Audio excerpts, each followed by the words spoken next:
Bonjour à tous, on vous l'a déjà annoncé cette semaine sur Mosaïque, demain a lieu la fête mondiale du jeu. Rendez-vous à la médiathèque communautaire de Sarreguemines. Une multitude de jeux vous sont proposés de 10h à 17h. Jeux géants ou en bois, jeux vidéo, échecs, bridge, il y en a pour tous les goûts.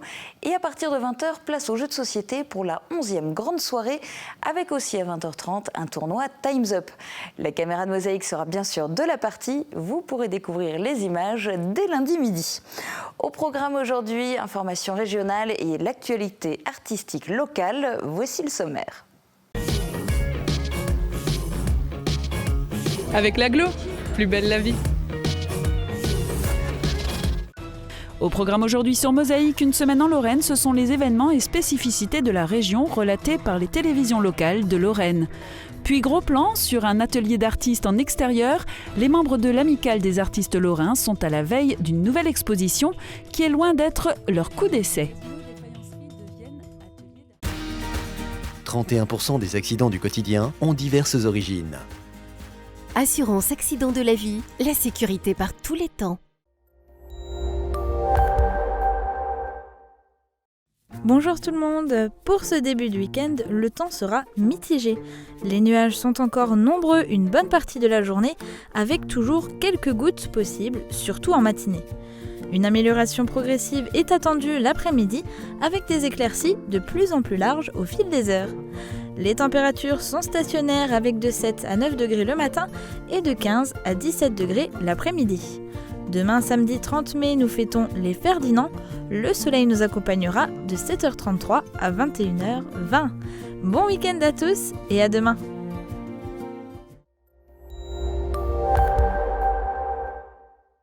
Je parraine un ami et tout le monde y gagne. Mon filleul, ma banque et moi. Au Crédit Mutuel, un client satisfait rayonne. Avant de passer à l'actualité régionale, une info locale, l'Office de tourisme Sarreguemines-Confluence vous invite demain à une visite découverte du Pré des Saveurs. Vous pourrez apprécier le trésor caché du jardin de Madame Colin, un pré seigneurial aux 150 plantes aromatiques. La visite se terminera par les ruches et passage obligé, la dégustation de miel. Rendez-vous demain à 14h45 au numéro 145 de la rue de France à Sarreguemines. Le point sur l'actualité de la région à travers les reportages réalisés par les chaînes de télévision locales. Voici une semaine en Lorraine.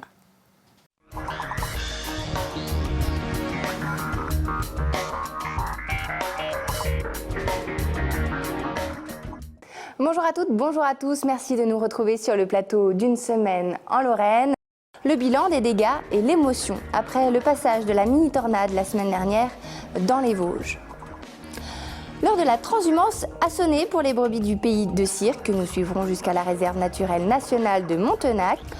Le golf est peut-être un sport fait pour vous. C'est en tout cas ce que nous propose de découvrir celui de Beach avec des initiations gratuites. Et puis nous passerons une nuit au musée, au parc Explore Vindel, immersion totale assurée. Revenons sur les dégâts impressionnants au défilé de Stréture près de Ban-sur-Meurthe dans les Vosges après le passage de la tornade le mercredi 13 mai 2015. Le site abritait des épicéas centenaires, aujourd'hui à terre, une véritable catastrophe environnementale mais également sentimentale. Et oui, pour certains Vosgiens, ces arbres étaient un symbole et une fierté régionale. Aujourd'hui, bûcherons et travailleurs ONF sont à pied d'œuvre. Reportage Vosges Télévisions.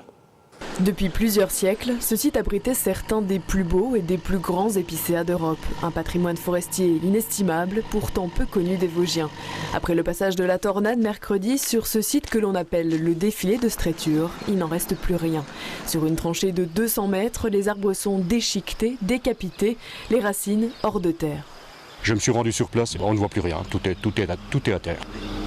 C'est vraiment, c'est une catastrophe locale parce que c'est quand même un trésor patrimonial qui est à terre.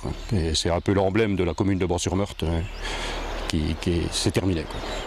Un emblème local, mais classé tout de même Natura 2000, car il est considéré comme un site naturel rare en Europe. C'est une vallée glaciaire encaissée, avec des affleurements rocheux, des éboulis, et puis des arbres avec une hauteur exceptionnelle, hein, puisque les plus hauts culminaient à plus de 55 mètres. C'est des bois qui cubaient entre 15 et 20 mètres cubes, vraiment des épicéas de valeur, qu'on essayait jusqu'à présent de préserver. Mercredi soir, le tourbillon de vent a arraché environ 30 000 mètres cubes d'arbres au total et détruit sur ce secteur 30 hectares d'épicéas centenaires. Pour l'Office national des forêts, la priorité est de dégager les routes, notamment la départementale 23, ici sur ces images, touchée sur 1 km. Depuis vendredi, abatteuses et tracteurs de débardage sont à pied d'œuvre, mais pour les lieux les plus escarpés, seuls les bûcherons peuvent travailler, comme ici où un sapin imposant pose quelques problèmes de sécurité. Il y en avait un gros, un énorme sur la droite. Ben on est dessus. Le gros, le 140 140, vous avez laissé durable. Oui. Bon, alors je vais descendre, on va le chercher. Il est par terre, le 140 Ah oui, il est en travers de la route. Cet arbre-là, qu'est-ce que vous allez en faire ? On le façonne, il doit partir en Syrie. C'est des arbres qui ont 200-300 ans et ils dévolent de là-haut. Hein. Oui. C'est un spectacle que vous aviez déjà vu ? Oh, les tempêtes, on en a déjà fait, mais là, c'est pas une tempête, c'est plutôt un genre de siphon qui a dû passer. Il y en a dans tous les sens et on voit les arbres ont même été soulevés. Si ce conifère partira bien dans une scierie, les épicéas centenaires, eux, ne peuvent être exploités car ils sont classés. En contrebas, près de la Petite Meurthe, la scierie du Lançoir a aussi subi quelques dégâts mineurs. Quant à la départementale 23, elle devrait être ouverte en milieu de semaine. Et partons maintenant pour les vallées encaissées du pays de Cirques en Moselle pour une belle balade, mais à pied. 2 fois par an, les éleveurs réalisent une transhumance qui consiste à migrer une partie du bétail de la plaine vers la montagne en période estivale ou inversement en période hivernale. Viens, allez, viens. Elles ont quitté l'enclos et sont lancées à vive allure sur les routes et sur les chemins ruraux. Ces brebis entament une transhumance, direction la réserve naturelle de Montenac, à 6 km de là. Et il faut les mériter, ces pelouses calcaires. Après 3 km, les brebis allaitent, langue pendante. Le début est toujours un peu chaotique parce qu'elles ne savent pas ce qui leur arrive. Elles sont pleines d'énergie, elles ne sont pas gestantes, donc en pleine forme. Elles ont beaucoup de facilité pour grimper partout. Donc sur le premier kilomètre, elles nous ont un peu fatigués. Encadrés par les bergers, la gendarmerie et le personnel de la réserve, le troupeau traverse le village de Montenac sans encombre. La réserve naturelle, connue pour ses 26 espèces d'orchidées, n'est plus très loin. Mais avec le soleil au zénith, les conditions deviennent difficiles pour les brebis. Ah, elle est trop crevée là, au soleil et tout là. Dans la montée, ça y est, elle est fin transpirée. Ah mais merde, allez viens, regarde, il y a tes sœurs devant là. Allez les filles sont devant, allez. Elle veut plus hein. Allez. Elle a plus envie. On va laisser tranquillement, on la récupérera après. Pour ces brebis, encore quelques mètres afin de pouvoir paître dans l'enclos installé pour l'occasion. Sur cette partie basse de la réserve, le conservatoire souhaite restaurer la pelouse calcaire.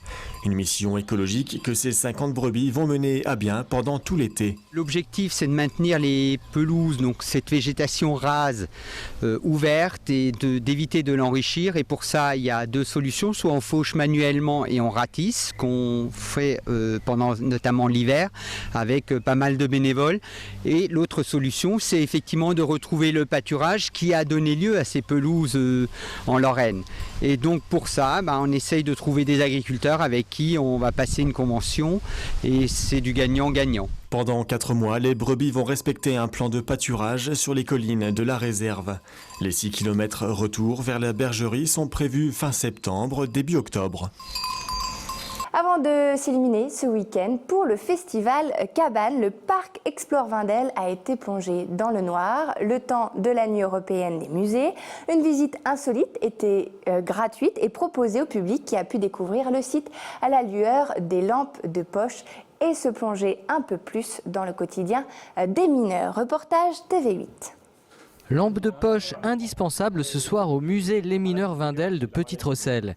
La 11e nuit européenne des musées est l'occasion unique de découvrir le site d'une manière différente et insolite. Oui, tout à fait. Aujourd'hui, on a décidé de mettre en place un programme assez atypique puisque le musée Les Mineurs Vindel et la mine Vindel sont plongés dans le noir complet et on propose aux personnes qui le souhaitent aujourd'hui de venir visiter le site avec une lampe de poche pour être vraiment dans les conditions réelles du fond de la mine. Voilà, alors une fois que le mineur avait pris sa lampe, il allait sur le boîtier que vous voyez là, il allait prendre son appareil autosauveteur.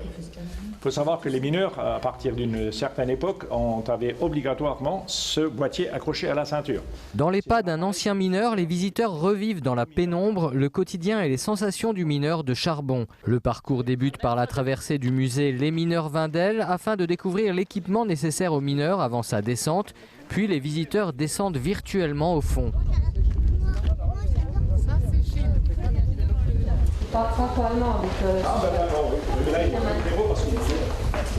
De toute manière, on a droit à 10% de perte. S'il y a des problèmes, vous le saurez.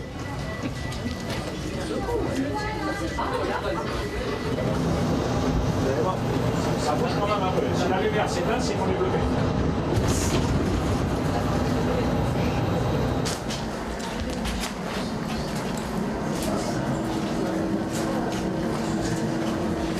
Un voyage impressionnant au cœur des chantiers d'exploitation, une immersion réaliste qui permet de comprendre comment se déroulaient les différentes phases d'extraction. 1 heure plus tard, les visiteurs retrouvent la lumière du jour. C'était sympa quoi. Et puis on découvre ce que les gens de notre ville faisaient dans le temps quoi, avant que les mines ferment, parce que la plupart des anciens étaient mineurs ici. C'est très bien réalisé, c'est juste un peu dommage qu'ils aient pu mettre au départ avec le bois et tout ça quoi. Bon, c'est plus mécanique, moderne quoi. C'est plus la mine moderne, mais bon c'est pas mal, c'est bien fait quoi. C'est bien réaliste quoi. Je crois que si mon père viendrait, il ferait des yeux quoi. Une visite gratuite qui a attiré un public nombreux, l'occasion pour certains de découvrir le musée pour la première fois. Toutes les 10 minutes, des groupes de plus de 20 personnes étaient au départ. Le site se prépare à accueillir encore plus de monde ce samedi 23 mai. Après une première tentative tombée à l'eau l'année dernière, la compagnie Carabosse revient dans le cadre du festival Cabane pour mettre le feu au musée. Des illuminations poétiques et spectaculaires à ne surtout pas manquer dès 21h30. Place à un sport maintenant que l'on aime bien pratiquer au soleil et en vacances. Je veux bien sûr parler du golf. Chaque dimanche, durant 2 mois, le golf de beach propose des initiations gratuites entre 11h et midi. L'initiative viserait notamment à faire tomber l'idée reçue sur laquelle ce sport serait élitiste. Pouvoir s'initier aux gestes de base pour passer enfin sa carte verte, son permis de golfer, pour pouvoir au final profiter d'un cadre magnifique hors du temps, entre amis, en couple ou bien encore en famille. Un reportage signé Tévier Cristal.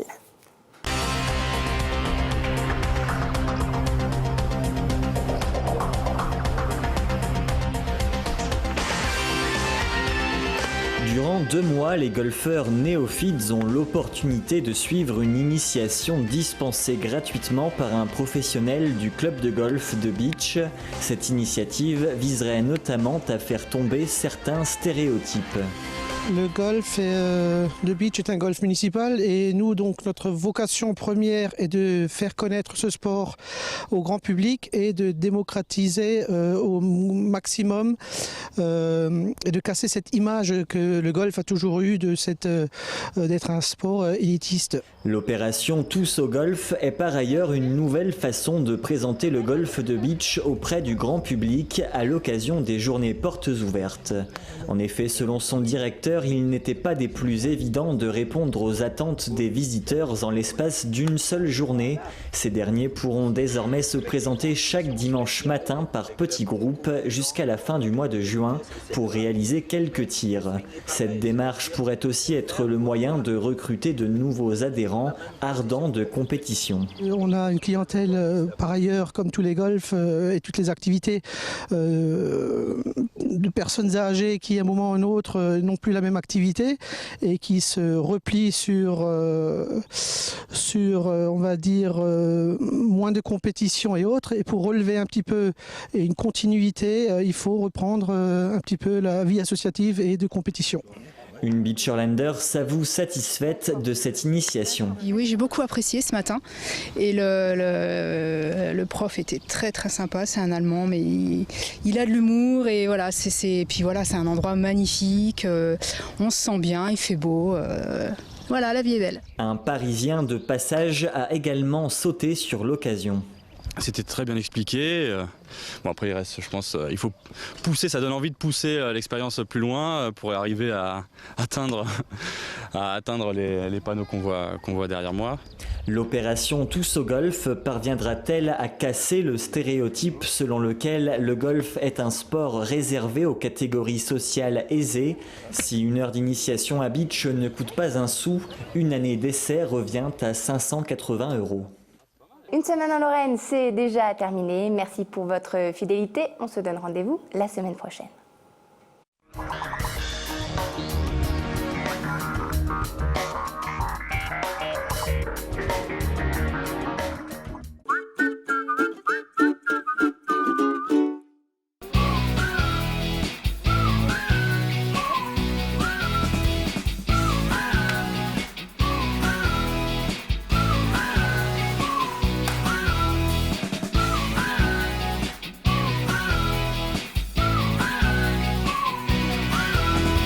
Moa, Type Coiffure, Aesthetic Center, la beauté à prix doux à Sarreguemines.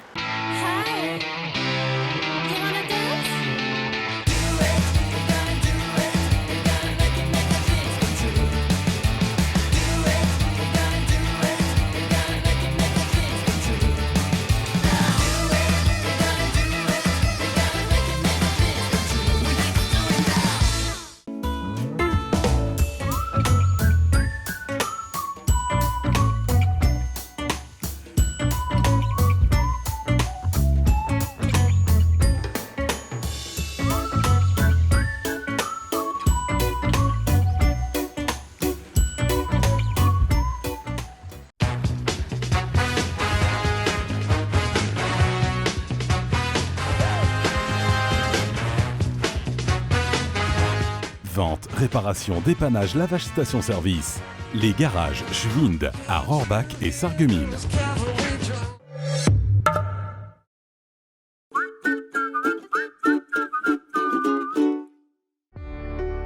Dans les moments difficiles, on a besoin de professionnels. AVS. Notre métier, vous accompagner.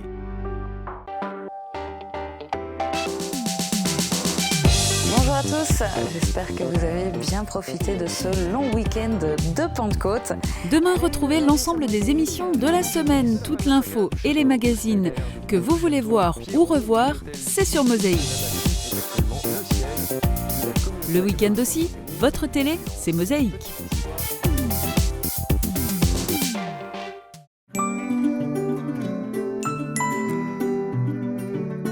FBS, du bon temps par tous les temps. Pour terminer cette émission, gros plan sur l'ADAL, l'amicale des artistes lorrains. Il y a quelques semaines, ils ont bravé les intempéries pour un symposium sur l'esplanade du Casino des Faïenceries. L'occasion pour Catherine Henrich de vous présenter quelques-uns de ces artistes en pleine création. Avec Virch Menuiserie, votre maison devient tendance.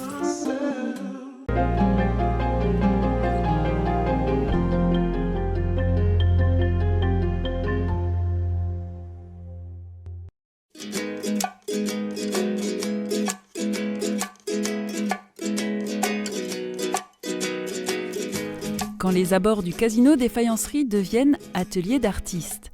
C'est par un matin frisqué du mois d'avril que quelques membres de l'ADAL ont posé leur chevalet en extérieur à Sarreguemines.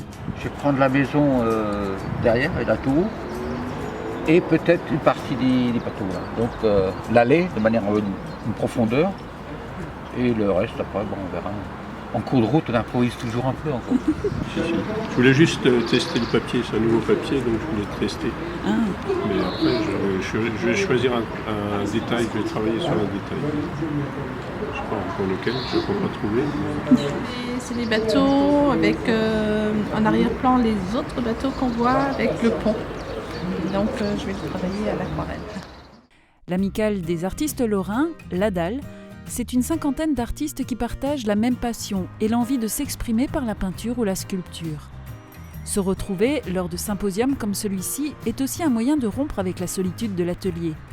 Des journées très agréables, puis bon, le temps n'y est pas, mais bon, on s'accommode. Aujourd'hui, le temps n'y est pas, mais on mettra quand même du ciel bleu au-dessus de Sarreguemines.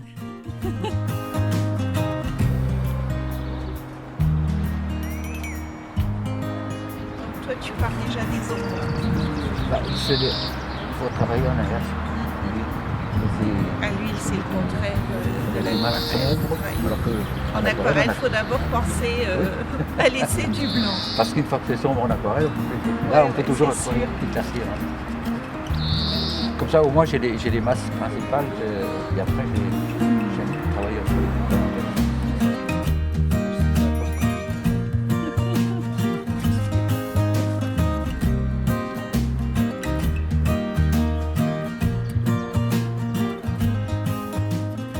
Les artistes sont autodidactes ou issus d'écoles d'art.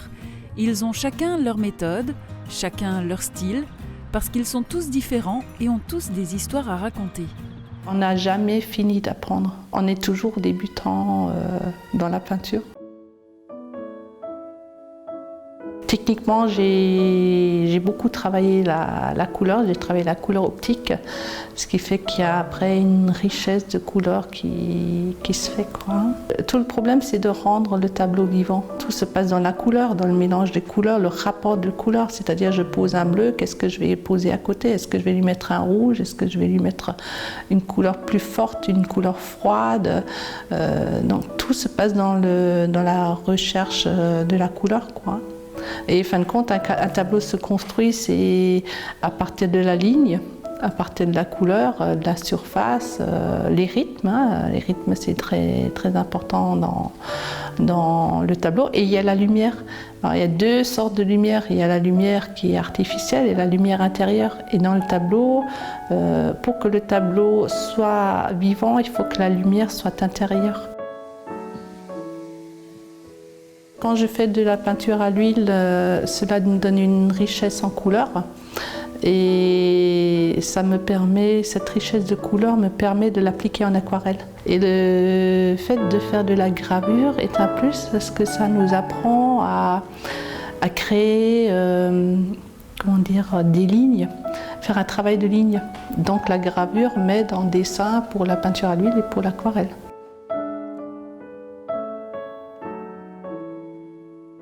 Moi, j'ai commencé tard avec une dame de Neunkirch qui s'appelle Franche Wider, un personnage adorable et qui peignait et qui m'a demandé de venir peindre. Alors je lui ai dit que non, que je n'y arriverais pas. Et ça, il ne faut jamais dire. On est capable d'un tas de choses au fond de soi. Je crée uniquement d'après mes émotions. Donc quand je pars, je ne sais pas où je vais. Et c'est ça qui me plaît. Parce que copier des pommes, c'est des pommes.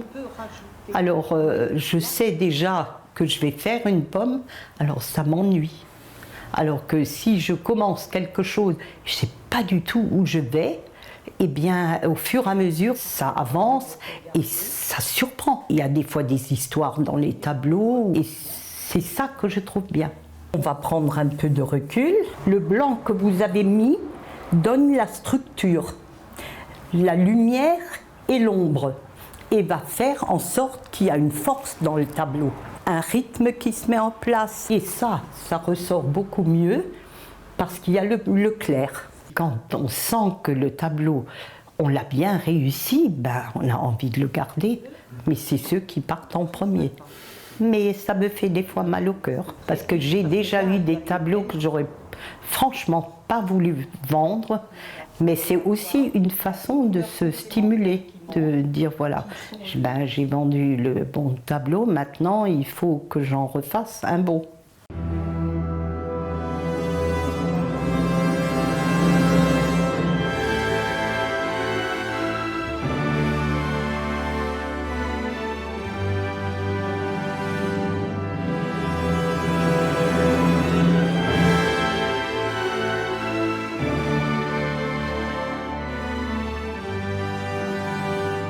L'aquarelle est un défi parce que la pratique de l'aquarelle est très difficile.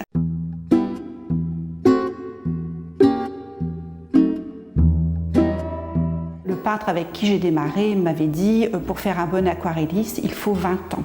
Et c'est vrai que pour avoir la technique de l'aquarelle, je pense qu'il faut une bonne vingtaine d'années. Je pense qu'il faut d'abord expliquer la technique aux gens pour qu'ils comprennent l'aquarelle. Et puis également la magie de l'aquarelle. Parce que bien que ce soit très difficile, c'est justement magique quand l'aquarelle est terminée. Donc avec mon gros pinceau, je vais mouiller tout le haut du tableau. Si on veut que les pigments aquarelle fusent, il faut que le papier soit bien mouillé. Donc mes couleurs ont été préparées.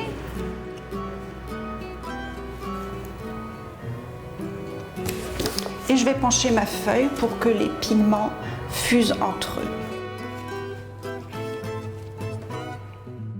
Nous allons peindre les bateaux. Alors mon bateau, c'est tout simple, je le vois en contre-jour, c'est le soir qui tombe un peu, hein. Donc je vais le faire très foncé, en laissant quelques blancs. Donc là je vais terminer mon tableau en faisant l'ombre des bateaux sur l'eau. Donc il faut penser ombre propre et ombre portée. Pour ça je vais mouiller une grosse partie de mon bateau et je vais mouiller en dessous du bateau. Je vais poser mon pigment très foncé à la limite entre le bateau et l'eau.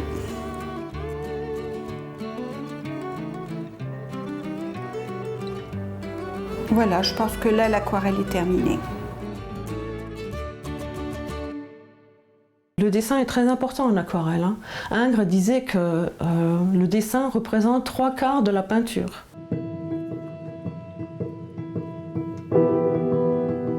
Je trouve que le dessin actuellement, dans le milieu de peintres que je connais, est souvent négligé. Le dessin ne peut pas être absent de la peinture, c'est pas possible. C'est pas possible. C'est la base. Et la couleur vient après, évidemment. Après, c'est l'aventure avec les couleurs.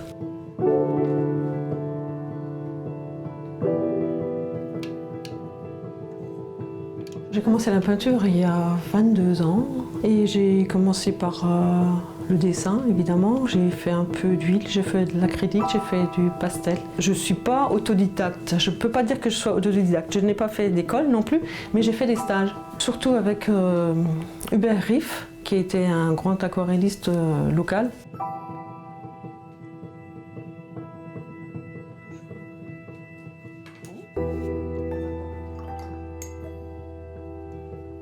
Je me suis lancée à l'aquarelle par choix, parce que l'aquarelle est un défi, parce que l'aquarelle me convient mieux pour les surprises qu'on a, pour l'aventure avec l'eau et les pigments.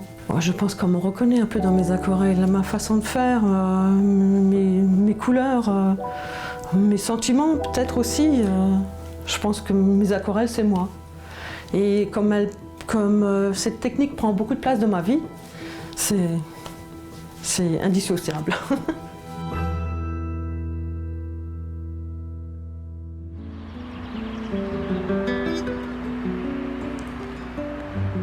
Récemment, Pierrette Jäger et Charles Restlinger ont exposé à l'Hôtel de Ville de Sarreguemines. Les courbes de vie étaient accompagnées d'un hommage à Gérard Ouvert, qui a été président de l'ADAL de 1998 à 2003.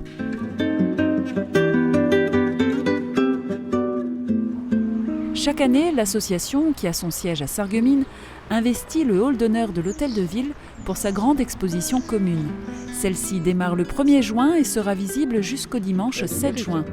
Ce rendez-vous est une belle opportunité de rencontrer les artistes qui vous parleront avec passion de leur art.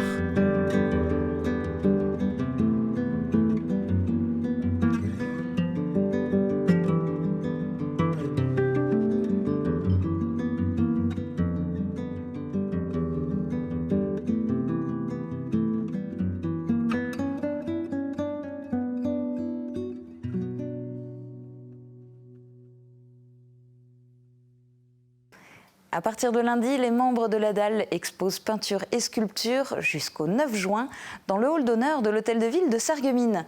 L'exposition est visible tous les jours de 14h à 18h. Autre idée de sortie culturelle, le groupe Vocal Avenue est en concert demain à 20h à l'église paroissiale de Rohrbach-les-Bitches. Au programme, une rhapsodie en 5 mouvements comprenant 17 chants sur le thème de la liberté. Je vous souhaite un très bon week-end à tous. À bientôt.